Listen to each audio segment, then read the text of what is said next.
यस्यानुरागवविदः परिपूर्णशक्तेः अंशे क्रियत्यविनिविष्टमहं प्रपञ्चम् तस्मै तमालरुचिभासुरकन्धराय नारायणी सहचराय नमः शिवाय। உடையாள் நடுவிருக்கும் உடையாள் நடுவில் நீருத்தி அடியேன் நடுவுள் இருமீனும் இருப்பதானால் அடியேன் அடியார் நடுவில் இருக்கும் அருளை புரியாய் ஒன்னம் வளர்த்தியம் முடியா முதலே என் கருத்து முடியும் வண்ணம்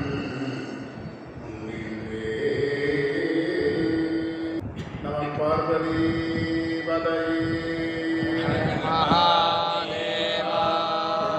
நாடுடைய சிவனே போற்றி நாட்டவர்க்கும் இறைவா போற்றி பாவாய் கனகத்திரளே போற்றி இறை மலையானே போற்றி போற்றி.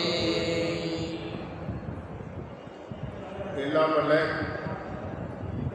உமையொருவாகனுடைய பெருங்கருணை திருவருடம் குருவருடம் துணை நிற்க திருக்கைலாய பரம்பரை திருவாவடுதுறை ஆதீனம் ஸ்ரீ குருமாசன்னிதானம் அவர்களுடைய அருளாணையின் வண்ணம் சிவதீட்சையின் சிறப்பு என்ற தலைப்பிலே இங்கு பேச முற்படுகின்றோம். திருவாவடுதுறை ஆதீனத்தின் குரு முதல்வர் ஸ்ரீ நமசிவாயமூர்த்திகள் சுவாமிகள் அவர்களுடைய குரு பூஜை நன்னாள் தை மாதம் அஸ்வதி நட்சத்திரம் கூடிய தினம்.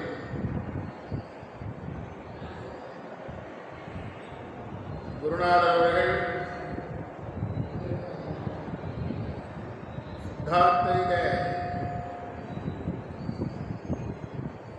சித்தாந்த முக்தி அடைந்த அற்புதமான நாளை 10 நாள் திருவிழாவாக இங்கு கொண்டாடி வருகின்றார்கள். நம்முடைய ஆதீனத்தில் ஆச்சாரியரை இப்படித்தான் வணங்க வேண்டும் என்று உலகிற்கு எடுத்து காட்டுவது இந்த விழா. ஏனென்றால் குரு என்ற சொல்லிற்கே என்ன பொருள் என்றால் அறியாமையை போக்குபவர் என்று பொருள். நமக்கு முன்பு பேசிய விநாயக மிஷன் மருத்துவக் கல்லூரி முதல்வர் அவர்கள் அருமையாக சொன்னார்கள். ஆணவம் கண்மம் மாயை.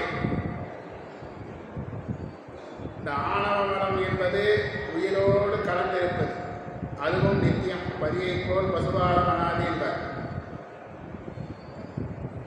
அதை போக்குவரதுங்கிறது சாதாரண மருந்து மாத்திரைகளினாலேயோ அல்லது சாதாரண படிப்பினாலேயோ கல்வி அறிவினாலேயோ அதை போக்க முடியாது. அதை போக்குகின்ற ஆற்றல் உடையவர் ஆச்சாரியர். அந்த ஆச்சாரியருடைய திருவுருவம் என்னன்னா சிவபெருமான். குருவடிவாகி குவலயம் தன்னில் திருவடி காட்டி திறம் இது பொருள் என என்று அவை பிராட்டியார் சொல்கின்றார். குருவடிவாகி குவலயம் தன்னில், இந்த குவலயம்னா உலகம். இந்த உலகத்திற்காக சுவாமி இந்த மாயா பிரபஞ்சத்தில் அவருடைய திருவடி படுவது எதற்காக நல்லா தெரிஞ்சுக்க. சில பேர் சொல்லுவாங்க அந்த இடத்துல உங்கள் கால் கூட படக்கூடாதுன்னு. ஏன்னா அந்த இடத்துல அவ்வளவு அசுத்தம், அவ்வளவு பாவங்கள்லாம் இருக்கு. இங்கே ஏராளமான ஆன்மாக்கள் இந்த பூவுலகத்தில் மும்மலங்களினாலே கட்டப்பட்டிருக்கின்ற ஆன்மாக்கள் எல்லாமே ஆணவம் கண்மம் ஆகியதுனால எவ்வளவோ தவறுகள் தெரிந்தும் தெரியாமல் செய்கின்ற இந்த நோக்கத்தில் பார்த்தா இது ஒரு பாவங்கள் நிறைந்த இடம். ஆனால் மோட்சம் பெறுவதற்கு இந்த குவலயத்திற்கு பூமிக்குத்தான் வர வேண்டும், பூமிக்குத்தான் வர வேண்டும். ஏராளமான திருக்கோயில்களும் ஏராளமான புண்ணிய தீர்த்தங்களுமாக இருக்கின்ற புண்ணிய பூமி இந்த பூ உலகம். எனவே சுவாமி திருவடி நோக இந்த பூ உலகத்திற்கு வருகின்றார், குருவடிவாக வருகின்றார். நம்ம கேட்டதெல்லாம் கொடுக்கறதுக்காகவோ இதை சொர்க்கமாக மாற்றுறதுக்காகவோ சுவாமி இங்கே வரல, ஞானத்தை கொடுக்கிறார். அறியாமையினால தானே நாம் எல்லாம் தவறு செய்துட்டு இருக்கோம். அறியாமையை போக்குவது என்பது மிகப்பெரிய விஷயம். அறியாமை போயிட்ட மாதிரி இருக்கும். சில சமயம் பார்த்தா பெரிய அறிவாளியா நம்ம கண்ணுக்கு தெரிவாங்க, அடுத்த நிமிடம் பார்த்தா சைக்கிட்டு கீழே விழுந்துருவான், ஏதோ பெரிய தப்பு பண்ணிடுவான். என்னன்னா பரிபக்குவம் இல்லை அப்படின்னு. ஆச்சாரியர்கள் மட்டும்தான் அதுபோல அந்த பரிபக்குவத்தை அறிந்து அந்த ஆன்ம பக்குவத்திற்கு ஏற்றவாறு உபதேசம் செய்து அவருக்கு வீடு பேர் அளிக்கக்கூடிய ஆற்றல் உடையவர் என்பது சித்தாந்தம். அதனால்தான் குரு வழிபாட்டுக்கு இந்த மூவகை வழிபாட்டில் முதல்ல இருப்பது குரு வழிபாடு தானே. குரு வழிபாடு, லிங்க வழிபாடு, மூன்றாவது தான் சங்கம வழிபாடு. எனவே குரு வழிபாடு தான் முதல்ல. நாம் ஒரு பூஜையை துவங்கினாலும் முதல்ல குரு வணக்கம் சொல்லிய பிறகுதான் நாம் அந்த பூஜையை துவங்க வேண்டும். ஏனென்றால் யாராலும் முடியாத காரியம் இந்த அறியாமையை போக்குவது என்று. நீங்கள் எத்தனையோ பேர் நான் தீட்சை கொடுக்குறேன், நான் உன்னுடைய இந்த ஞானத்தை தரேன், வீடு பேர் அளிக்கிறேன்னு சொல்லி அவர்களுக்கும் இந்த விஷயம் தெரியாது. உபதேசம் வாங்கிக்கிறவனுக்கு இந்த விஷயம் தெரியாது. ஏன்னா அதில் மொழி பிரச்சனை வருது, ஜாதி பிரச்சனை வருது, இதெல்லாம் அதில் வந்ததுனால அது ஒரு பக்குவத்தை கொடுக்கக்கூடியதாக இருக்க. நம்முடைய திருவாவூர் ஆதீனம், திருமகாசன்னிதானம் போன்ற பல மகான்கள், ஏனென்றால் இவர்களுக்கு பெருமானை நேரடியாக வந்து தீட்சை கொடுத்தவர்கள். வைத்தீஸ்வரன் கோயிலை பற்றி நம்முடைய விநாயகா மிஷன் மருத்துவக் கல்லூரி முதல்வர் மிக அருமையாக சொன்னார். அந்த வைத்தியநாத சுவாமி திருக்கோயிலுக்கு நமசிவாய மூர்த்திகள் சென்ற பொழுது வைத்தியநாத சுவாமியே குரு வடிவாக சிவலிங்கம் கொடுத்து பூஜிக்க என்று நமசிவாய மூர்த்திகளுக்கு கொடுத்திருக்கிறார். அப்போ அந்த பரம்பரை பக்குவப்பட்ட பரம்பரையா இல்லையா? அந்த பரம்பரை இருக்கின்ற இந்த திருவாவூர் ஆதீனத்தை மண்ணை மிதிக்கிறதுக்கு நாம் புண்ணியம் பண்ணிடுவோம்.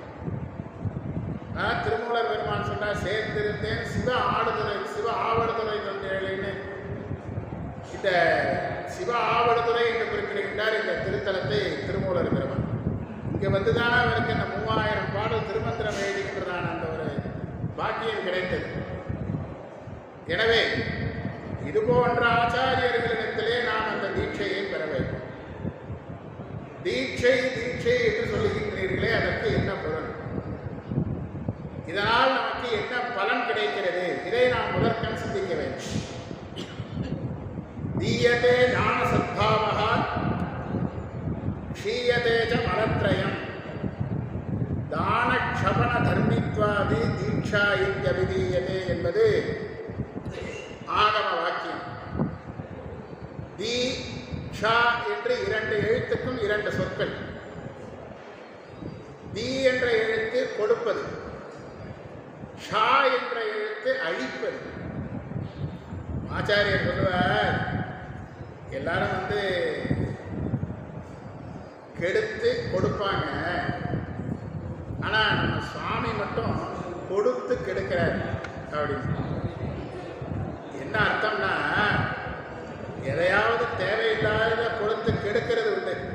நல்லா இருக்கிறவனையும் கெடுத்துருவானுங்க, வேண்டாத ஒரு சாமானை கொடுத்தோம். அது என்னன்னு நீங்களே புரிஞ்சுக்கணும்.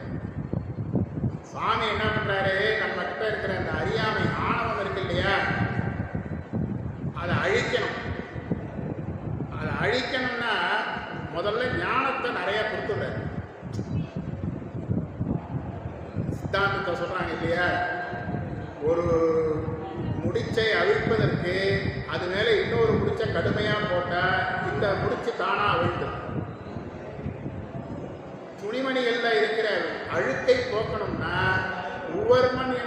அழுக்கை அதிகமாக கொடுத்து இந்த அழுக்கை போக்கணும்.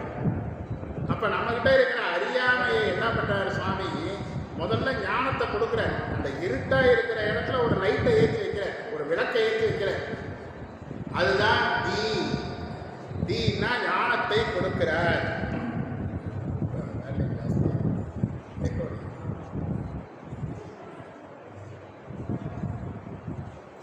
ஞானத்தை கொடுத்து மலத்தை அழிக்கின்றார், மும்மலங்களையும் அழிக்கின்றார். அதான் ஷா என்பது. தீயதே ஞான சத்பாவா, ஞானத்தை கொடுத்து க்ஷீயதேச்ச மலத்ரயம், ஆணவம் கண்மம் மாயை ஆகிய மும்மலங்களையும் அழிக்கின்றார். சரி, இது யாருக்கு கொடுக்கிறார் என்று ஒரு கேள்வி வருகிறது. அப்படின்னா சுவாமி எல்லாருக்கும் இந்த தீட்சையை கொடுக்கலாமே இல்லையா? இதற்கு எதற்கு ஒரு வரையறை வைத்திருக்கிறாங்க, ஒரு சட்டம் வச்சிருக்கிறாங்க. இதெல்லாம் எதற்காக வைத்திருக்கிறார் என்று சொன்னால், பக்குவம் அறிந்து கொடுத்தால்தான் அது பயனளிக்கும். பக்குவம் இல்லாத ஒரு பலன் ஒன்று கொடுத்தோம்னு சொன்னாக்க அது விபரீத எதிர்மறை பலனை உண்டாகும். அபிதான சிந்தாமணியில் ஒரு கதை ஒன்று. அக்னிபிரமன் ஒரு முனிவர் காட்டில் தவம் பண்ணிக்கிட்டு இருக்கிறார். அங்கே நிறைய விலங்குகள்லாம் இருந்தது. அவர் அந்த அக்னிபிரமன் அப்படிங்கிறனாக்க தேஜஸ் அதிகமாக உள்ளவர்னு அர்த்தம். அப்போ அவர்கிட்ட இந்த காட்டில் இருக்கிற கொடிய மிருகங்கள் கூட அவரை வணங்கிக்கிட்டு போகும். யானை, சிங்கம், புலி, கரடியெல்லாம் அவரை வணங்கிக்கிட்டு போகும். அங்கேயும் பக்தர்கள்லாம் தேடி வந்து பழங்கள் கொடுப்பாங்க, பிஸ்கட் கொடுப்பாங்க, இதெல்லாம் கொடுத்துட்டு போவாங்க. ஒரு மகிழ்ச்சியான தருணத்தில் என்னன்னா, ஒரு நாய் ஒன்று, இந்த பக்குவத்துக்காக சொல்ல ஒரு நாய் ஒன்று, சொரிநாய், காலம் முடியாது, நொண்டி.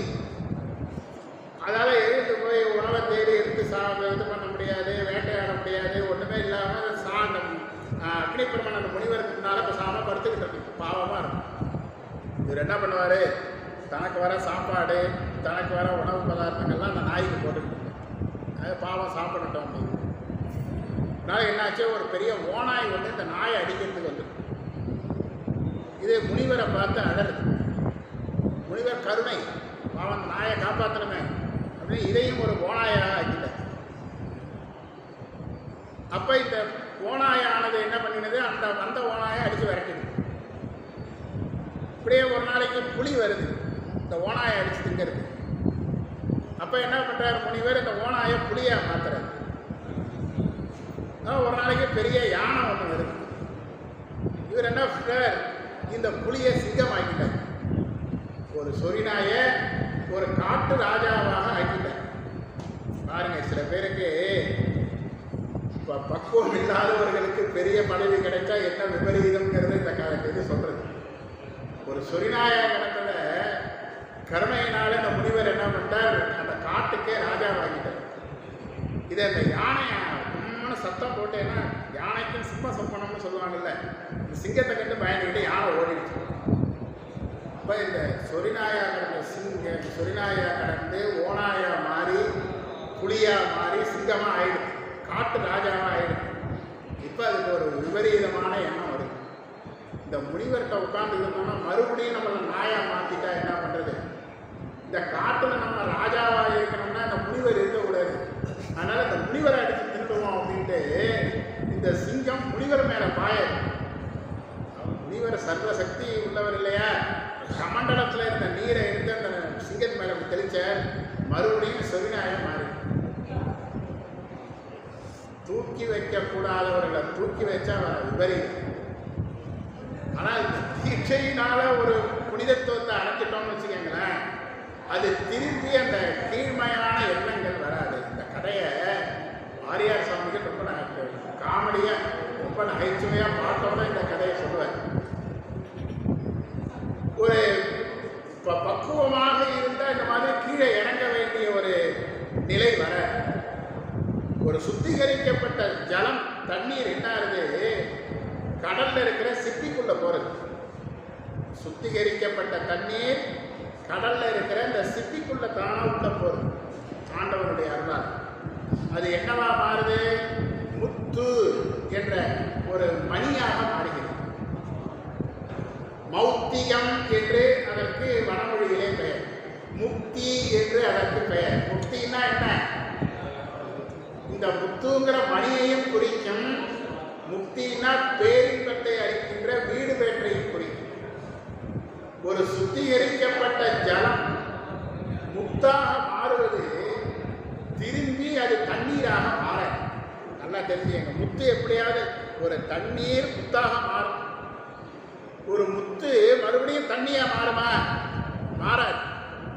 ஏன்னா அவ்வளவு சுத்திகரிக்கப்பட்டு அது அந்த இன்பத்தை அடைந்திருக்கிறது. அதுபோல இந்த தீட்சையினாலே சுத்திகரிக்கப்பட்ட ஆன்மாவானது, தீட்சையினாலே சுத்திகரிக்கப்பட்ட ஆன்மாவானது பேரின்ப நிலையைத்தான் அடையுமே தவிர சாதாரண உலகியல் விவகாரங்களுக்கு மீண்டும் வராது. அதுதான் தீட்சையினுடைய மகத்துவம்.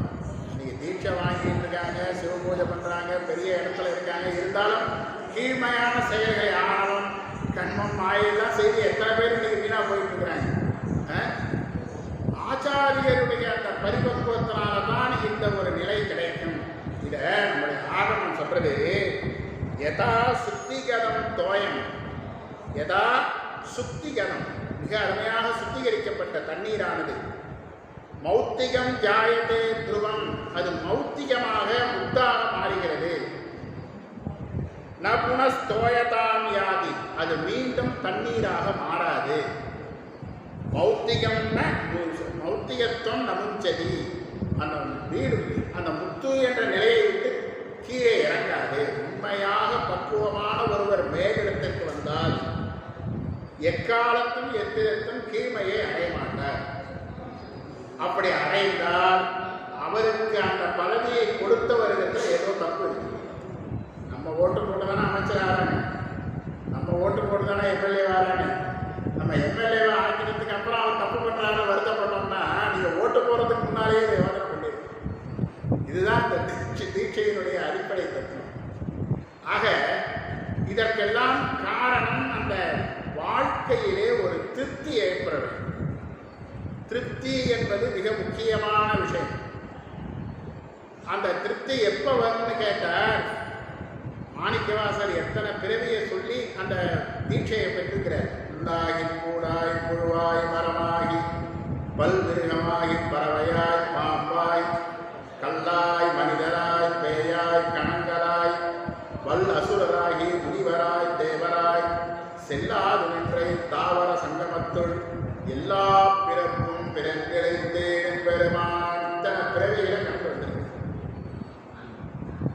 பல்லூழி காலம் பயிற்று அரண்டனை அச்சிக்கில் சற்றே ஞானம் நவிழுங்கிறது. இந்த ஞானங்கிறது எப்போ வரும்னு கேட்டாங்க, பல்லூழி காலம், ஒரு ஊழி காலம்னா எத்தனையோ வரும், அதில் எத்தனையோ பிறவி இந்த ஆன்மா எடுக்கிறது. அதுபோல பல்லூழி காலத்தில் நாம் பிறந்து பல்லாயிரம் பிறவிகள் பிறந்து கொஞ்சம் கொஞ்சமாக அந்த சிறிதாக அந்த புண்ணியம், அந்த சிவபூஜை சிவதர்மங்கள் எல்லாம் செய்ததுனால தான் ஏதோ ஒரு நிலையில அந்த ஆன்மாவை விட்டு ஆணவம் அகலும். அந்த ஆணவங்கிறது என்ன பண்ணும்? செயலை செய்ய தூண்டும். செயலை செய்ய தூண்டுவதற்கு காரணமாக இருக்கிறது என்ன? இந்த பூமி. பூமியில எல்லா வஸ்துக்களும் இருக்கு. ஒரு ஜீவன் இந்த என்னென்னலாம் இன்பத்தை அனுபவிக்கணும்னு நினைக்கிறதோ எல்லா இன்பங்களும் இந்த பூமியில இருக்கு. பார்க்கறதெல்லாம் அனுபவிக்கணும்னு இந்த ஆன்மாவோட இருக்கிற அறிவு ஆசைப்படும். ஆசைப்பட்டு ஆசைப்பட்டு அனுபவிக்கணும். ஆசைப்பட்டதை அனுபவிக்காம இருந்தால் அதற்காக ஒரு பிறவி உண்டு. நல்லா தெரிஞ்சுங்க. ஆசைப்பட்டதை அனுபவிக்காம இருந்தால் அதற்காக ஒரு பிறவி உண்டு. ஆக ஆசைப்பட்டது இந்த பிறவியில கிடைக்கலன்னாலும் ஏதோ ஒரு பிறவியில அதை அனுபவிப்போம். ஆசைப்படுறது. ஆனால் இந்த ஆசைப்பட மனதை கட்டுப்படுத்தாமல் ஆசைப்பட பிறவிகள் பின்னால சேர்ந்துக்கிட்டே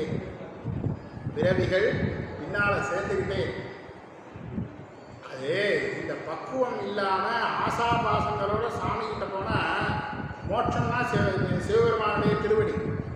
அந்த திருவடிக்கு போனாக்க சுவாமிக்கு இது இல்லை, அது இவ்வளவு ஆசாபாசத்தோடு இருக்கிற ஆன்மாவை இங்கே கொண்டு வந்துட்டு சிச்சையில் கீழே. அதான் திருமூலர் சொல்ற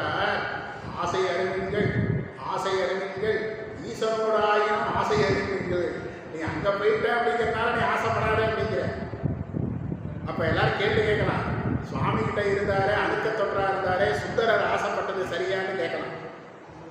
ஒரு கேள்வி வருது இல்லை, நீங்கள் ஆசை அறிவிக்கால் ஆசை ஈஸ்வரோட ஆயிரம் ஆசை, சுவாமி கிட்ட இருந்தாலும் ஆசைப்படாதுங்க. சாமியே நம்ம கிட்ட இருக்கா, நம்ம எதை கேட்டா என்னன்னு சில பேர் ஆசைப்படக்கூடாதுல்ல. அப்போ சுந்தரர் ஆசைப்பட்டாரு, அங்கே இருந்து அந்த அணிந்திதை கமலினிங்கிற பெண்ணை பார்த்து மோகம் கொண்டாரு அப்படிங்கிற ஒரு கேள்வி வரணும்.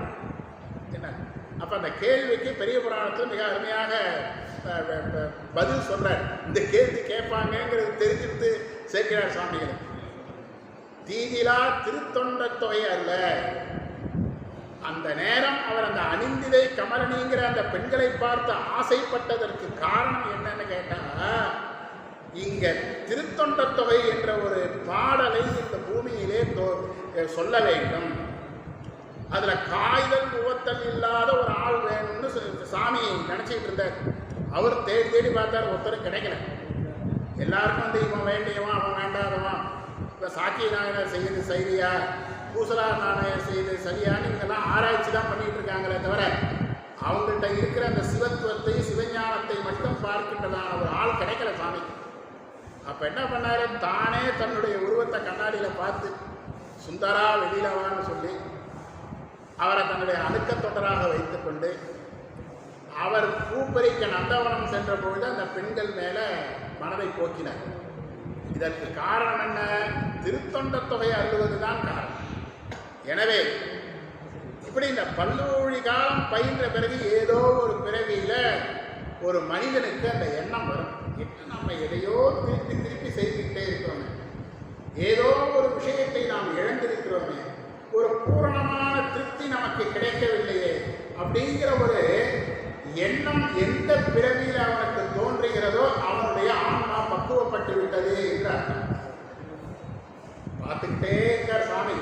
இந்த உலகத்தில் இருக்கிற பல கோடி ஆன்மாக்களையும் சாமி கவனிச்சுட்டு இருக்க, அவரோட ஆதிசக்தியும் அதை பார்த்துக்கிட்டு இருக்க. சிவசக்தியால் நாம சிசிடிவி கேமராவால் கவனிக்கப்படுறோம், நல்லா தெரிஞ்சுக்க. கைலாசத்தில் ஒரு சிசிடிவி கேமரா இருக்கு, அது ஒரு குறிப்பிட்ட இடத்தை மட்டும் காட்டாது, ஒரு குறிப்பிட்ட மனிதர்களை மட்டும் காட்டாது, மனிதனுக்கு உள்ளே இருக்கிற ஆன்மாவை காண்பிக்கும், மனிதனுக்கு உள்ளே இருக்கின்ற ஆசாபாசங்களை சுவாமிக்கு தெரிவிக்கும், மனிதனுடைய அறிவிலே இருக்கின்ற நல்ல தீய சிந்தனைகளை எல்லாம் சுவாமி பார்த்துருவார்.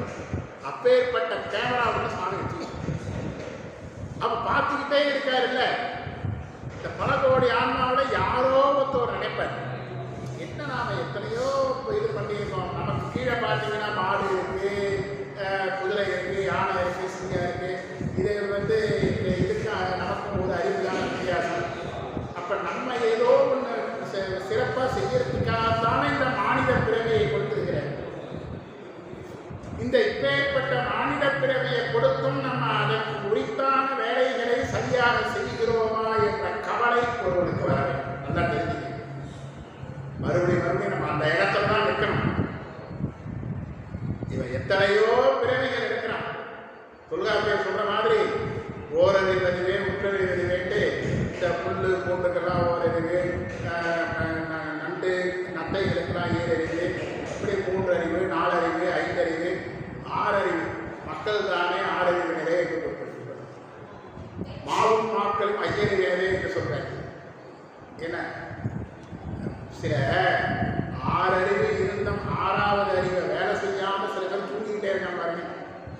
நல்ல சிந்தனைகள் இல்லாமல் செய்ய வேண்டிய கடன்களை செய்யாமல் இருக்காம பாருங்க, அவனும் மாக்களோடு இணைந்தவன் என்பது ஆன்றோர்களுடைய கருத்து. இந்த நிலைகளை எல்லாம் கடந்து ஒரு நிவர்த்தியாகும். நிவர்த்தினா திரும்புதல். எல்லாரும் ஒரே பாதையில் போயிட்டு இருக்கோம். நமக்கு முன்னால் வாழ்ந்தவங்க எப்படி வாழ்ந்தாங்களோ அதே பாதையில் போயிட்டு இருக்கோம். மற்றவங்க எப்படி ஆசைப்படுறாங்களோ அதே மாதிரி ஆசைப்படுறோம். மற்றவங்க நல்லது செஞ்சா நாம நல்லது செய்யறோம், மற்றவங்க செய்யற தப்பை பார்த்து நாமளும் தப்பு செய்யறோம் இல்லையா? அப்ப அறிவும் இந்த ஆன்மாவும் இந்த பொது வாழ்விலே இந்த மாயையிலே உடன்பட்டு செல்வதை இழுத்து திருப்பவை. அதற்குத்தான் நிவர்த்தி. நிவர்த்தினா என்ன? ஒரு காரியம் நிவர்த்தி ஆகிட்டோம் அப்படிங்கிறோமா, இந்த காரியம் நல்லபடியாக நிவர்த்தி ஆகணும், பிள்ளையாருக்கு தேங்காய் உடைக்கிறோம்னு வேண்டிக்கிறோம். அந்த நிவர்த்தி என்பது 5 கலைகளிலே உள்ள செயலை இவன் அதில் இருந்து மனதை திருப்பி விட்டான். அப்போ அவனுக்கு மனதில் வேற ஏதோ நம்ம ஒரு நல்ல ஆச்சாரியரை அண்ட வேண்டும், தீட்சை பெற வேண்டும், பஞ்சாட்சர உபதேசம் பெற வேண்டும். அருணந்தி சிவாச்சாரியார் சொன்னது போல மாந்த பிறவிதானும் வகுத்தது மனவாக்காயம் ஆனிடத்து ஐந்தும் மாடும் அரண்பணிக்காக வற்றோ என்று சிவாச்சாரியார் சொல்லியிருக்கார். அதை நாம் செய்கிறோமாங்கிற கேள்வி வரணும். இந்த பிறவி கிடைத்தது எதுக்காக?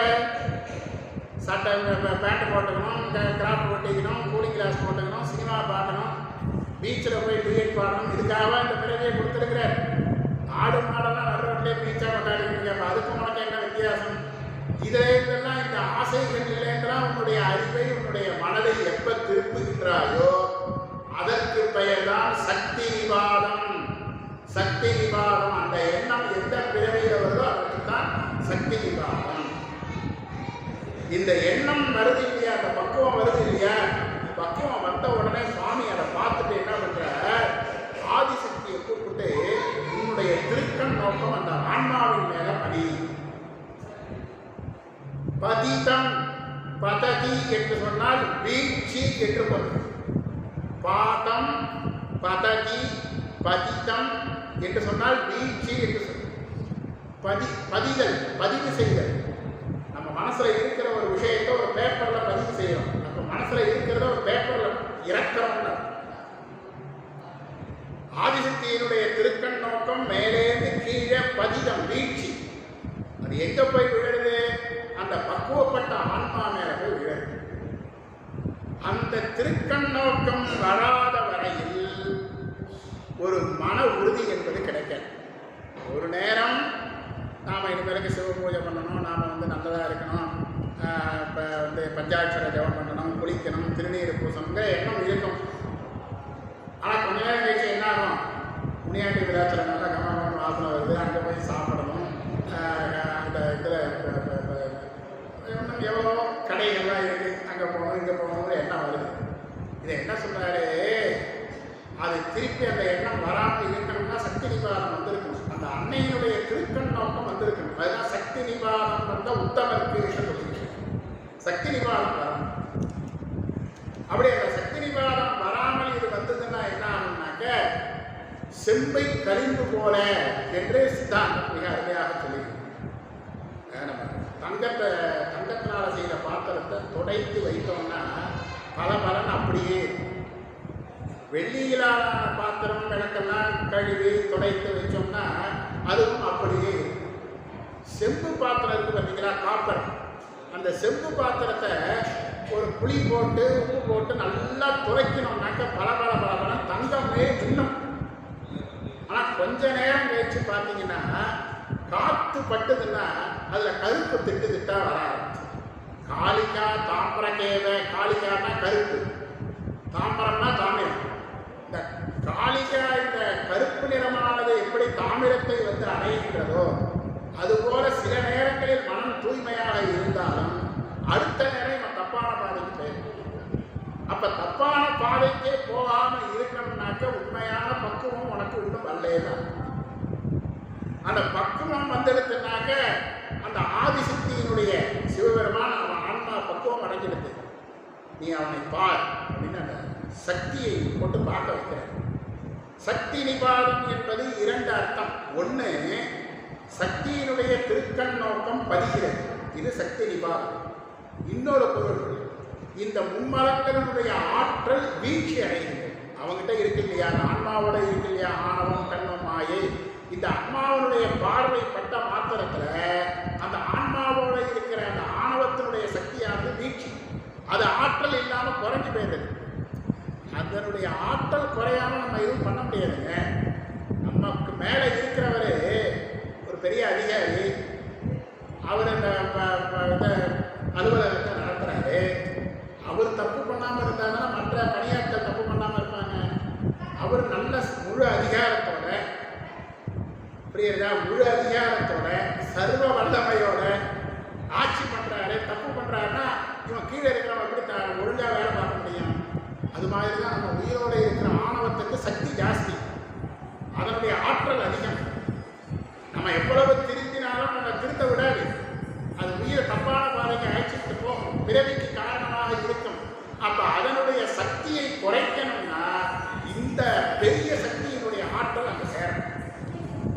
நமக்கு மேலே உள்ள அதிகாரிக்கு மேலே இன்னொரு அதிகாரியை போட்டோம், ஒரு நல்ல ஆளாக போகணும். அவனை அவனோட சேர்ந்து தப்பு பண்ண ஆரம்பிச்சான்னா அந்த கம்பெனிக்கு போய் வர.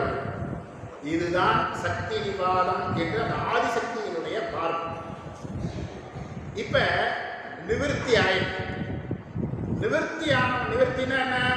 ஒரு இதில் பொது பாதையில் போயிட்டு இருக்கிறவன் திரும்புகிறான். நம்ம வேற ஏதோ ஒரு விஷயத்துக்கு போகணும், நம்ம சிவபூஜை பண்ணணுங்கிற அந்த எண்ணம் வருது. அப்போ அந்த எண்ணம் அவங்ககிட்ட உறுதியாக இருக்கிறதுக்கு என்ன ஆகுதுன்னா, நடுவில் இந்த ஒரு மிராக்கள், இந்த ஆதிசக்தியினுடைய திருக்கண் நோக்கம் நடந்தது. அப்போ அதில் திரும்பி கீழே இறக்காம, புரியுதா, திரும்பி தவறு செய்யாமல் உறுதியாக நிற்கிறான் இல்லையா, அதற்கு பிரதிஷ்டை என்று பெயர். அதற்கு பிரதிஷ்டை. இப்போ சொல்லுங்க, நிவர்த்தி கலை சித்தாந்தம் படிக்கிறீங்க எல்லாரும், உங்களுக்கு இந்த 5 கலைகளும் தெரிஞ்சிருக்கணும். நிவர்த்தி கலை, இரண்டாவது கலை பிரதிஷ்டா கலை. இது கீழேந்து தான் போகணும். பிரதிஷ்டா கலை, இந்த பிரதிஷ்டா கலையில உறுதியா இருக்கான். அப்ப உறுதியா இருக்கிற பொழுது சுவாமி என்ன பண்றாரு, போதும்பா இவனை இதுக்கு மேல சோதிக்க வேண்டாம், இவனுக்கு ஒரு குருநாதர் அனுப்பி தீட்சையை பண்ணிட்டு இருக்கீங்க. ஒரு குருநாதரை அண்டி தாமே அந்த குரு வழியாக போய் அவருக்கு அந்த தீட்சையை பண்ணி வைக்கிறார்.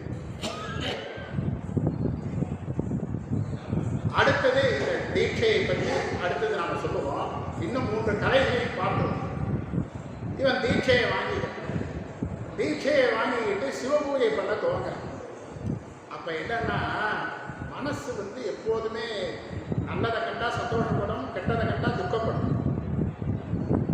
என்ன, இன்பத்திலே மகிழ்ச்சியா இருக்கும், துன்பத்துல ஏன்னா ஆன்மாவுக்கு இருவினை. இந்த இருவினை நல்லது கெட்டது, இன்பம் துன்பம், இந்த இரண்டும் மாறி மாறிதான் வாழ்க்கையில் இருந்துகிட்டே தான் இருக்கும். அதை இரண்டையும் ஒன்றாக பாவிக்கின்றதான ஞானம் நமக்கு வேணும். ஒரு உதாரணம், கீழே போயிட்டு இருக்கோம், ஒரு கல் காலை குத்துறது, அந்த கல்லை எடுத்து ஓரமாக தூக்கி எடுத்துட்டு போயிடுச்சு. ஒரு தங்க கட்டி கிடக்கு, என்ன பண்ணுவோம், சுற்றி பார்ப்போம், யாராவது கவனிக்கிறாங்க. அப்படியே மெதுவாக அந்த தங்க கட்டி எடுத்து மடியில் சொல்லிக்கிட்டு போயிடும். அந்த கல்லை தூக்கி எறிஞ்சனே இந்த தங்க கட்டியை ஏன் தூக்கி எறியல? இது ஒன்றுதான். கேட்கறதுக்கு ஈஸியாக இருக்கும். யாராலையாவது முடியுமா? சிவபூஜை செய்பவர்களாலே முடியும்.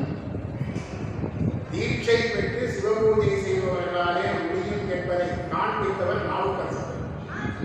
திருப்புகலூர்ல கடைசியா சாமி சோதனைக்கு அளவே கிடையாது. நாவுக்கரசரையும் ஞானசம்பந்தரையும் சோதிக்கிற அளவுலையே நம்மளை சோதிக்கிறாரு. நம்ம அதை பார்த்து கொஞ்சம் சந்தோஷப்படணும். நாவுக்கரசர் எவ்வளவு சோதனை கொடுக்கிறாரு. அவருக்கு 80 வயதை தாண்டிடுச்சு. அவர் புண்ணியாவும் நடிக்கே போதுகின்றேன்னு கெஞ்சுறார் திருப்புகலூர்ல. கடைசியா உழவாரப்பணி பண்ணிட்டு இருக்கிறார். அப்போ ஒரு சின்ன சோதனை இருக்கிறார். அந்த உழவாரப்பணி செய்கின்ற பொழுது கல் மண் எல்லாம் கட்டியா வருது. அதை அந்த உழவாரப்படையால தூக்கி வீசுறார். திடீர்னு பார்த்தா தங்க கட்டி வருது, வைரக்கல் வருது, கோமேடகக்கல் வருது. அவர் என்ன பண்ணாரு, அந்த மண்ணோட கல்லோட சேர்த்து அந்த உழவாரப்படையால அதையும் தூக்கி இருக்காரு பாருங்க. அடுத்தது சுவாமி அவருக்கு மோட்சம். இதுதான் சைவ சித்தாந்தம். பல விஷயங்களை தாண்டி வரணும். அப்ப அதற்கு பெயர் தான் இருவினை ஒப்பு மலப்பரிபாகம் என்று பெயர். அந்த இரு வினைகளையும் ஒன்றாக பார்க்கணும். நல்லதையும் ஒண்ணு, இன்பமும் ஒண்ணு, துன்பமும் ஒண்ணு. இன்பம் வந்துடுச்சுன்னா தலையை எடுக்க கூடாது, துன்பம் வந்துடுச்சுனாக்க குப்புறப்படுத்த கூடாது. எல்லாத்தையும் ஏற்றுக்கிற அந்த மனப்பக்குவம், மன உறுதி வேண்டும். அதற்கு ஏராளமான ஞானம், திருடமான ஞானம் வேணும். ஞானத்திற்கு வித்யா என்று பெயர். ஞானத்திற்கு வித்யா என்று பெயர். வித்யாபாதம் தான் பேரு. சிவாகமத்தில் ஞானபாதம். இறைவனுடைய தேகத்துக்கு வித்யா தேகம் என்று பெயர். சிவபூஜை பண்றவங்களுக்காக சிவாசனாய நமஹ, சிவமூர்த்தையே நமஹ, சிவாய வித்யாதேகாய நமஹ, நேத்ரேபியோ நமஹ. வித்யாதேகம்னா என்ன? அதுதான் ஸ்வரூப லட்சணத்தில் இருக்கிற சுவாமி. மணிவாசக பெருமான் மிக அருமையாக சொல்றார். உடையார் உண்ணன் நடுவில் இருக்கும். சிவபெருமானோட சக்தி ஐக்கியமாக இருந்து சக்தி வெளிப்படாத போது அது சொரூப லட்சணம். அது உடையால், உடையானா உமையம்மை, உடையால் ஒன்றன் நடுவில் இருக்கணும். சுவாமிக்குள்ள அடங்கி இருக்கிறது அம்மா. ஐயாவோட அடங்கி இருக்கணும் அம்மா வீட்டில். அடங்காம இருந்தால் அது அந்த குடும்பத்தில் மகிழ்ச்சி இருக்க. இதெல்லாம் இந்த சின்ன சின்ன விஷயங்கள்லாம் கூட நம்ம எப்படி சிந்திச்சா உடையால் ஒன்றன் நடுவில், உடையால் நடுவுள் நீ இருத்தி. அப்ப என்ன பண்ற சுவாமி? சக்தியை வெளிப்படுத்தி அந்த சக்தியை இயக்குகிறார். அப்ப சக்தியை இயக்குகின்ற பொழுது நம்ம கண்ணுக்கு சிவலிங்க வடிவமாக தெரியும். அப்ப நம்மால் அறியக்கூடிய விஷயத்துக்கு வித்யா என்று பெயர். நம்மால் அறிய முடியாத விஷயம் சொரூப லட்சணம். நம்மால பார்க்கக்கூடிய ஒரு உருவத்தை சுவாமி அடையிறாரு இல்லையா? சிவலிங்க வடிவமாகவோ சோமாஸ்கந்தராகவோ நடராஜராகவோ வராது இல்லையா? அந்த வடிவத்துக்கு தான் வித்யாவேகம், அறியக்கூடிய வடிவம் என்று பெயர். அப்படி அந்த வித்யா என்ற கலை, வித்யா கலை மூன்றாவது கலை, நிவர்த்தி கலை, பிரதிஷ்டா கலை, மூன்றாவது கலை வித்யா கலை. இந்த வித்யா கலை ஞானம் அவன்கிட்ட பரிபூர்ணமாக இருந்தால் அவனுக்கு அந்த இருவினை ஒப்பு மரபரிவாகும். மலம் என்பது ஆணவம், செயல்களை செய்கின்றது கர்மமலம், அதிலே மயங்கி நிற்பது மாயாமலம். இந்த மலங்கள் பக்குவம் அடையும். அதற்கு தான் மல பரிபாகம் என்று. பரிபாகம்னா பக்குவம் அடையும், காலத்தால பக்குவம் அடையும். காலத்தால நம்ம ஒரு பழத்தை காலத்தால பழுத்தா அதனுடைய சுவை நல்லா இருக்கும். சில பேர் என்ன பொங்கல் நெருங்கிருக்கு, பொங்கல் வருது இல்லை, கொடாப்பு வச்சு விடுவாங்க, இல்லை தடியால் அடித்து பழுக்க வைப்பாங்க. அந்த பழத்துக்கு சுவை இருக்கு, காலத்தில் பக்குவம் வரணும்.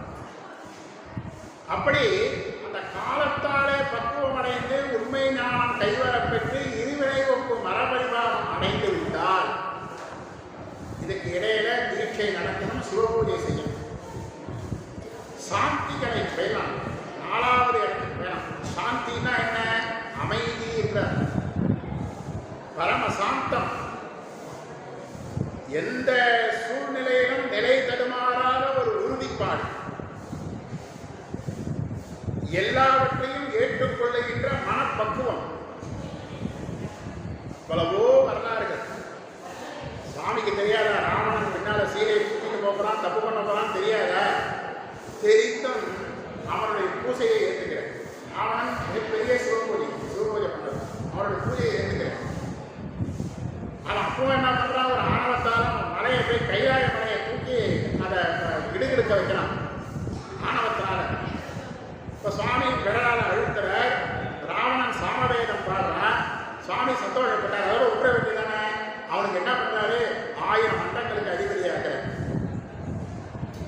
என்ன நீண்ட வாழ்நாள் தர, ஒரு அற்புதமான வாழ் ஒன்று தர. அவங்ககிட்ட இருந்த கத்தி சிவபெருமானாலே வந்தது. திருமுறையில பல இடங்கள்ல இந்த குறிப்பு வருகிறது. இப்ப சாமிக்கு தெரியாதா இவன் பின்னால சீதையை தூக்கிட்டு போறான், ராமனால கொல்லப்பட போறாங்கிறது தெரியாதா? இருந்தாலும் அவனுக்கும் அருள்பாலிக்கும், அவனையும் சமாளிக்க அவரால் முடியும். அதனால அவனுக்கு அருள்பாலிச்சு. ராட்சசர்கள்லாம் வரம் கேட்கிறாங்க, கேட்கிற வரத்தை சாமி கொடுத்துருவார். என்னை யாரும் கொல்லக்கூடாதுன்னு கேட்பாங்க. கொடுத்தாலும் அவன் அளவுக்கு மீறி தப்பு பண்ணுகின்ற பொழுது அவனை எப்படி அடக்கணுமோ, எதனால் அடக்கணுமோ அதை போல அடக்கி விடுவார். கஜமுகாசுரனை விநாயகரை கொண்டு சம்ஹாரம் பண்ணார், சூரபத்மனை முருகனை கொண்டு சம்ஹாரம் பண்ணார். இப்படி அந்த ஒரு உயர்ந்த நிலையில எல்லாவற்றையும் ஏற்றுக்கொள்ளுகின்ற, எல்லாவற்றையும் சாதிக்கக்கூடிய சாதனங்கிறது மிகப்பெரிய விஷயம். தளத்தில் உட்கார்ந்தோம்னாக்க நமக்கு சிந்தனை சிதறல் வரக்கூடாது. பூஜையில் உட்கார்ந்து போது இடையூறுகள் வரக்கூடாது. அப்படி ஒருநிலைப்பட்ட மனதோடு இருந்து தம்முடைய தவம் பூஜைகளை செய்கின்ற அந்த ஒரு நிலை இருக்கே, அது சாந்தி கலை என்று பெயர். அந்த நிலைக்கு போயிட்டோம்னா வீடு பேற்றின்பம் தானா வந்துடும். அதுதான் சாந்தியாதீத கலை என்று 5வது கலை. சாந்தியாதீதம் என்பது சாந்தியை விட அதிகமானது, மேலானது என்ற நிலையிலே மோட்சத்தை தந்தது. இதற்கெல்லாம் மூல காரணமாக இருப்பது எது? தீட்சை. தீட்சை என்பது என்ன? ஞானத்தை கொடுத்து அறியாமையை அழிப்பது. அந்த தீட்சையானது யாருக்கு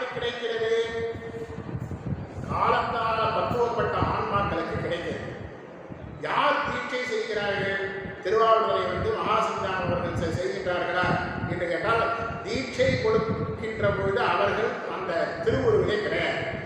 அவர்களுடைய உருவத்திலே சிவபெருமான் வந்து அடங்கிக் கொள்கின்றார். குருவை அதிட்டித்து என்று சித்தாந்தம். இதனை சித்தாந்த சாராவளியில மிக அருமையான ஸ்லோகம். மூலே காலே நமக்குவே.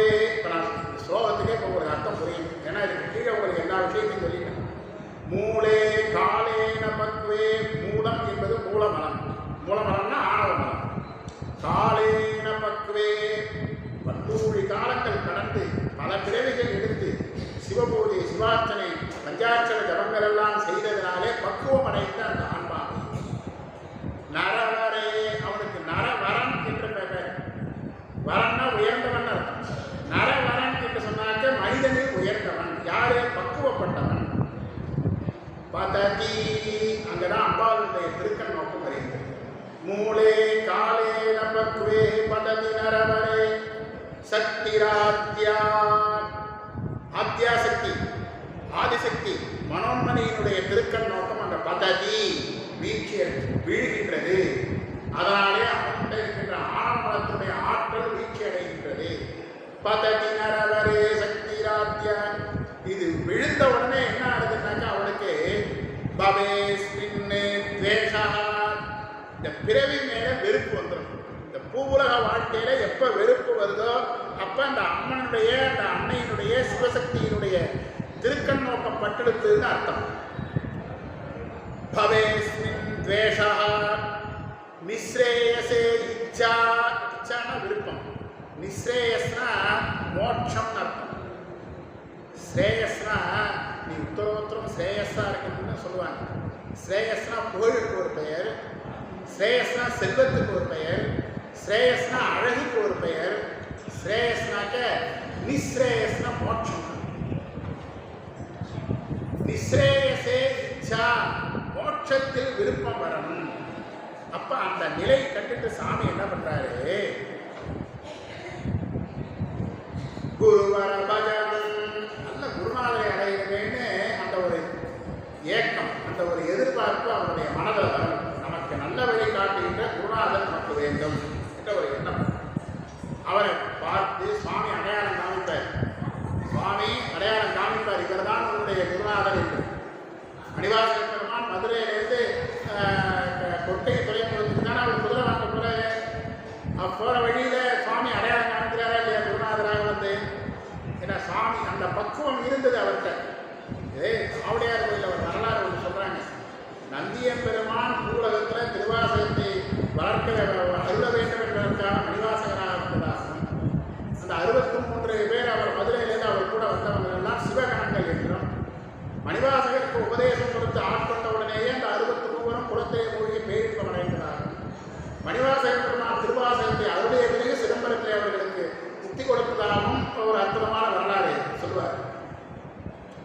எனவே நம்ம கிட்ட பக்குவம் இருந்தால் சுவாமி தானே குருவை அடையாளம் காமிப்பார். அந்த குருநாதரை அடைந்து சேவித்து நமஸ்காரம் பண்ணி, குருநாதா எனக்கு உபதேசம் செய்துவிட வேண்டும் என்று விண்ணப்பிக்க வேண்டும். அப்ப அவருடைய உருவத்தில் சிவபெருமான் இருந்தால் என்ன, சிவபெருமானுக்கு நீங்க ஏற்கனவே பரிச்சயம் ஆயிட்டீங்க, பக்குவப்பட்ட ஆன்மாங்கிற அடையாளம் உங்கள்கிட்ட இருக்கு. அந்த தத்கதேசா, தது என்பது அந்த இடத்துல குருவை சொல்லுகின்றது. அந்த குருவை தத்கதேசா அதிட்டித்து, அந்த குருவை சிவபெருமான் அதிட்டித்து, அஸ்ய பாசானே சஞ்சிந்திய, அவர்கிட்ட இருக்கிற பாசங்களை, ஆணவம் கண்மம் மாயை ஆகிய பாசங்களை, மலங்களை எல்லாம் சஞ்சிந்தியங்கிற, சேதனம்னா வெட்டுறதுன்னு அர்த்தம். சிகாச்சேதனம், சிரச்சேதனம், தலையை வெட்டுறது. பாசச்சேதனம்னு அர்த்தம். பாச கூட்டங்களை வெட்டி தள்ளணும். யாரால முடியும்? மகா ஞானியாகிய குருவால் மட்டும்தான் முடியும். அதனால அவர் என்ன பண்றாரு? குருவை அதிர்த்தித்து அவருடைய பாசங்களை சஞ்சிந்திய, அறுத்து, பாசங்களை அறுத்து, சக்தியா நயதி சிவபதம், தன்னை சிவபதத்துக்கு அழைத்து செல்கின்றார். ஏற்பட்ட விஷயம். சுவாமியே வந்து நம்மளை கையை பிடிச்சி அழைச்சிட்டு போற குரு வடிவில் வந்து நீ இனிமேல் பூஜை பண்ணி, அவருக்கு மந்திரோபதேசம் செய்து, அவருக்கு பூசை எழுதுறதை பண்ணி, சிவலிங்கம் கொடுத்து நீ இந்த பூஜையை விடாமல் செய்துவா என்ற நிலை. சிவபலம் வியஜயந்த சிவத்துவம், அவருக்கு சிவமாக இருக்கின்றதான அருளை செய்கின்றார். சிவமாக இருக்கிறதுனா என்ன அர்த்தம்? நம்ம உடம்பு மாறி சிவலிங்கமா மாறிடுமா? இல்லை நமக்கு 4 கையை ரிஷபவாகனம் பிடித்தோம்னா நமக்கு வந்துடுமா? அப்படியெல்லாம் வராது. என் சிந்தையில் சிவம் இருந்தால் நாம் சிவம். நம்முடைய அறிவு சிவமயமாக ஆகிவிட்டால் நாம் சிவபரப்பது. அதனால்தான் அங்க கேட்கிறார் திருச்சொம்பன் பள்ளியில, சிந்தையே சிவமதானான் திருச்சொம்பன் பள்ளியானே என்று நம்முடைய சிந்தை நீங்கா இறைவா போட்டு சித்தத்தை சிவந்தாலை வைத்தார். இது மாதிரி தொடர்களை நிறைய சொல்லலாம். நம்ம அறிவுல வேற எதற்கும் இடம் கொடுக்காம சிவபெருமானுக்கு மட்டும் இடம் கொடுத்தால் நாம சிவமாக மாறும். எப்படி மாறுவோம்? பரிபக்குவம் வரும், சக்தி நிவாரணம் நிகழும், சமய தீட்சை, ஆச்சாரியர்களுக்கு தீட்சை பெறுவோம். தீட்சை என்பது நம்முடைய அறியாமையை நோக்கி ஞானத்தை தர வந்தது. ஞானத்தை தந்து அறியாமையை கெடுப்பது தீ, கொடுப்பது ஷா, கெடுப்பது தீட்சை. சிவார்ச்சனை சிவபூஜை செய்கின்றோம், நிவர்த்தி அடைகின்றோம் புற விஷயங்களிலே இருந்து. அதிலே உறுதியோடு இருக்கின்றோம் பிரதிஷ்டா கலையிலே. இருவினை ஒப்பும் மனபரிவாகம் என்பது வித்யா கலையிலே வருகின்றது. மனம் அமைதி அடைகின்றது சாந்தி கலை. பேரின்பத்தை அடைவது சாந்திஜீக கலை. இவை அனைத்தையும் தருவது சிவத்துவம். சிவம், சிவம்னா மங்களம்னு அர்த்தம், சிவம்னா மோட்சம்னு அர்த்தம், சிவம்னா இன்பம்னு அர்த்தம், சிவம்னா லட்சுமின்னு அர்த்தம். என்ன, சிவபூஜை பண்றவங்க வறுமையில் இருக்க மாட்டாங்க. நல்லா தெரிஞ்சு, சிவபூஜை பண்றவங்களுக்கு வறுமை இருக்காது. சிவபூஜை பண்றவங்களுக்கு நல்ல திருமண வாழ்க்கை கிடைக்கும். சிவபூஜை பண்றவங்களுக்கு நல்ல மக்கள் பேர் உண்டாங்க. என்ன, எல்லாரும் தீட்சை வாங்கிக்க சிவபூஜை பண்ணு சொன்னா உடனே நம்ம சாமியார போயிடுவோம்னு பயப்படுறாங்க. தேவாரம் படிக்கலாம் அப்படின்னு சொன்னா அதுக்கு இது வயசு இல்லைங்கிறான். என்ன, சின்ன வயசுல தானே தேவாரம் படிக்கணும். சின்ன வயசுல படிச்சாதான் நமக்கு இதெல்லாம் மனசுல பதியும். எனவே அந்த சிவத்துவத்தை அடைவதற்கு இவைகளெல்லாம் கீழே இருக்கின்றது. சிவத்துவம் தீட்சா பூதோங்க வாசக்ஷயகர சமயாச்சாரமேஷாம் அனுதிஷ்டேது. சமயாச்சாரங்களை தீட்சையினாலே பூத, பூதம்னா தோன்றினதுன்னு அர்த்தம். உச்சரிப்பு சமஸ்கிருதம் படிக்கணுங்க. சைவ சித்தாந்த பயிற்சியில் ஒரு துணைப்பாடமாக வடமொழி வைக்கணும். ஏன்னா உச்சரிப்பு மிக முக்கியம். உச்சரிப்பை தெரிந்து கொண்டால் அர்த்தம் எளிதில் புரியும். வேண்டாம் வேண்டாம் சொல்றவங்க லட்சியம் பண்ணாதுங்க, அதுலேருந்து நிவர்த்தி ஆயிடுங்க. வடமொழி வேண்டாம், வேறம் வேண்டாம், ஆர்வம் வேண்டாம் சொல்றவங்க அவனுக்கு இந்த பிறவிலே இவ்வளவுதான், அவனை பற்றி நீங்கள் கவலைப்படாது, அவன்கிட்ட விளையிடுங்க. ஏன்னா தீட்சா பூதோங்கா அப்படிங்கிற பூத என்பதற்கு அர்த்தம் வேற, பூத என்பதற்கு அர்த்தம் வேற. இது முதல் பூத அப்படின்னு சொன்னால் புனிதமான, சுத்திகரிக்கப்பட்ட என்ற தீட்சா பூதோங்கா, தீட்சையினாலே புனிதப்படுத்தப்பட்ட சரீரத்தை உடையவனாக சமயாச்சாரங்களை, சமய அனுஷ்டானங்களை, சைவானுஷ்டானம், சிவபூஜை போன்றவைகளை செய்து அந்த நிலையிலேயே நிற்றது. ஏன்னா அந்த சாந்தி நிலைகளை பற்றி சிந்திக்க கூடாது.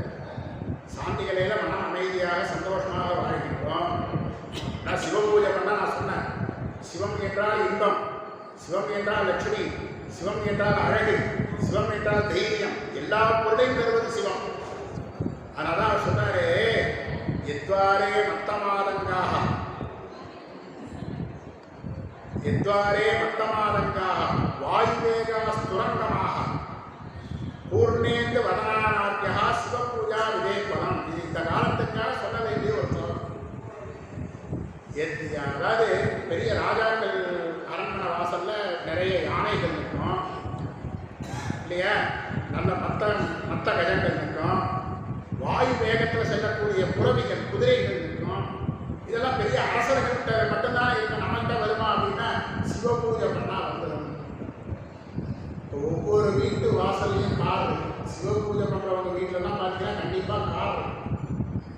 அது கார் வந்து யானை மாதிரி, டூ வீலராவது இருக்குல்ல, ஸ்கூட்டராவது வச்சிருக்காங்கல்ல, அது குதிரை மாதிரி. வாயுவேகா ஸ்துரங்கமாக கண்டிப்பா இதெல்லாம் கிடைக்கும். 4 சக்கர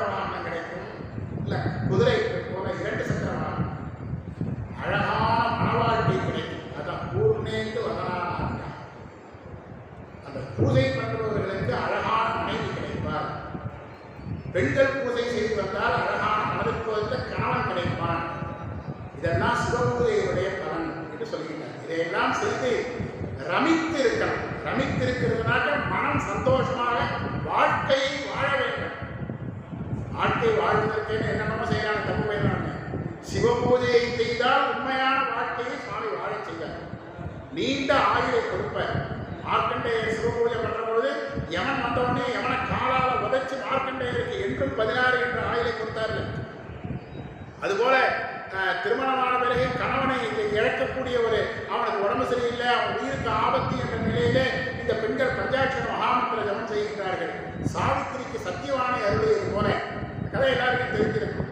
அவனை அருளியது போல இன்னும் எத்தனையோ வரலாறுகள் இவைகள்லாம் சொல்லுகின்றார்கள். அதுபோல மாங்கல்ய வரம் கிடைக்கும். சிவபூஜை செய்தார் நல்ல மக்கட்பேர் கிடைக்கும். இந்த ஊருக்கு நம்ம கோமுக்தீஸ்வரர் கோயிலில் இருக்கிற தியாகராஜாவுக்கு உத்தர தியாகராஜா என்று பெயர். முசூந்த சக்கரவர்த்தி திருவாரூரில் இருக்க சப்தவிடங்க ஸ்தலங்களை ஸ்தாபித்து பெரிய சிவபூஜகர். அவருக்கு மக்கட்பேர் இல்லை. திருவாவூரிலே கோமுக்தீஸ்வர பெருமானை தரிசனம் பண்ணி தியாகேசை வழிபட்டதுனால தான் அவருக்கு மகன் பிறந்தார். அதனால தான் அந்த சுவாமிக்கு உத்தர தியாகராஜர் என்று பெயர். இதையெல்லாம் கொடுக்குறாரா இல்லையாங்க? கேட்டதெல்லாம் சுவாமி கொடுக்குறாருல்ல. இந்த நிலையிலே வாழ்ந்து திருப்தி அடைந்த பிறகு ஆயுட்காலம் முடிந்த பிறகு 5வதாகிய சாந்தியதீத கலை பேரின்பம் என்பது கிடைக்கும். எனவே ஆச்சாரியர்களை அணுகி வாழ்க்கையிலே திருப்தி அடைந்து ஆச்சாரியர்களை அணுக வேண்டும். ஆச்சாரியர்களை அணுகினால் அன்னையினுடைய திருக்கண் நோக்கம் கிடைக்கும். அன்னையினுடைய திருக்கண் நோக்கம் கிடைத்தால் சிவபெருமானே குருவாய் வந்து தீட்சை தருவார். தீட்சை பெற்றால் நல்ல ஞானம் கிடைக்கும். ஞானம் இருந்தால் இன்பமும் துன்பமும் ஒன்றே என கருதுவோம். அந்த ஞானத்தோடு இருந்தால் சாந்தி, மன அமைதி, சந்துஷ்டி கிடைக்கும். நிறைவான வாழ்க்கை கிடைக்கும். எல்லாவற்றிற்கும் மூலமாக இருப்பது சிவதீட்சை என்பதை இந்த மாமன்றத்திலே பதிவு செய்து, என்றால் இந்த இடத்துல உட்கார்ந்து பேசுறதுக்கு நாம் தவம் பண்ணணும். மகா வித்வான்கள் மீனாட்சி சுந்தரங்களே, டாக்டர் உவே சுவாமிநாத ஐயர் போன்ற சிவஞான சுவாமிகள் அவர்களெல்லாம் இங்கே ஆராய்ச்சி செய்த இடம், பிரவசனம் செய்த இடம். இந்த இடத்திலே இருந்து சிவ சிந்தனையோடு ஒரு சில செய்திகளை உங்களோடு சிந்திப்பதற்கு வாய்ப்பளித்த ஸ்ரீ விபாதிதான் அவர்களுக்கும், சிறப்பாக வரவேற்புடைய ஆதின திருக்கூட்டத்து தம்பிரான் சுவாமி அவர்களுக்கும் அறிமுகப்படுத்தி இந்த விழாவை கொடுத்து கொண்டிருக்கின்ற புலவர் சு குஜிதவாதியா அவர்களுக்கும் மற்றும் அனைவருக்கும் நம்முடைய மகிழ்ச்சியின் வாழ்த்துக்களை தெரிவித்து எல்லாம் கொண்ட இப்பெருமானுடைய திருவிகளை வழங்கி நிறைவு செய்துள்ளோம். திருச்சிட்டோம்.